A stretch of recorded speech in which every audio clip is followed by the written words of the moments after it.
Welcome to Chasing Justice. This week, as we head into Lent, we invite you into the theme of anger. We're told to stuff it down and ignore it. We're told that it's inappropriate for people of faith. But God displayed anger when there was injustice. Jesus expressed anger when he saw faith linked to this empire building. Psalmists, they wrote it out for us to recite. So we invite you to anger. Martin Luther King Jr. said, "The supreme task is to organize and unite people so that their anger becomes a transforming force." Feeling anger allows us to convert it into prophetic creativity that reimagines that there's a better way forward in rebuilding a just world. It propels us and moves us. So let's recognize that an appropriate human response to a lot of what we see around the world that's happening each and every day is anger. Anger is not bad. It's the way that we actually connect to God as image bearers. God gets angry. Jesus got angry. We're just terrible at processing our anger because we've been told that it's wrong to be angry. And for those of us that have been raised in a cultural context where we've been told it's inappropriate to express anger, we may often feel shut down, which honestly makes us even angrier.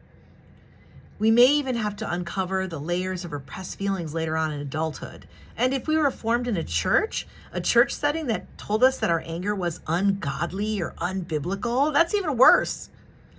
The discipline of connecting our anger to God's righteous anger requires tools that many of us weren't given. So that's what we want to invite you into this week, is really looking at scriptures and prayers and giving ourselves space to name what we're angry about so that it can move us to creativity and change.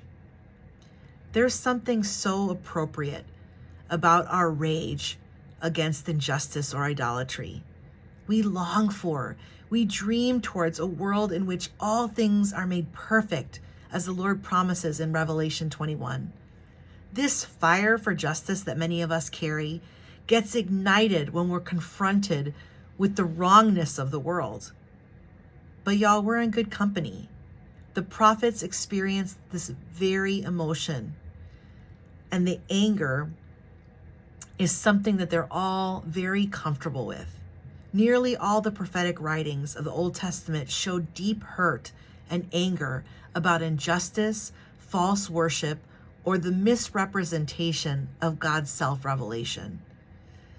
This anger, this desire, this promise, all these things have left us hungering for a form of faith that could sustain the lament and the anger that surfaces. And that's why we offer this prayer this week, because we get it. I get it, you guys. I understand.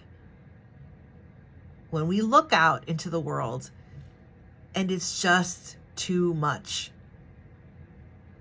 So we offer this prayer. May God bless us with anger at injustice, oppression, and exploitation of people, so that we may work for justice, freedom, and peace. That's our prayer this week. And so even in that prayer, we invite you to try a practice, an activity. And we have a few practices we'll offer up on Instagram, but I just want to share this one with you because it works for me. So here's the practice. You find a plate or a mug that you can get rid of, something that you're not probably using.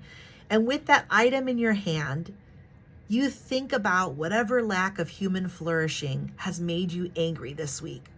So many things could be in your mind.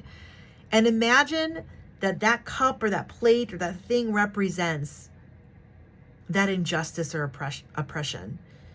Offer your anger to God in solidarity with others and throw that plate on the ground. I said it. Just throw it on the ground and allow that to break, and then make that your offering of worship to God. Name it. Hold it. Present it to God, and then crush it on the ground and receive that God is also with you in that anger.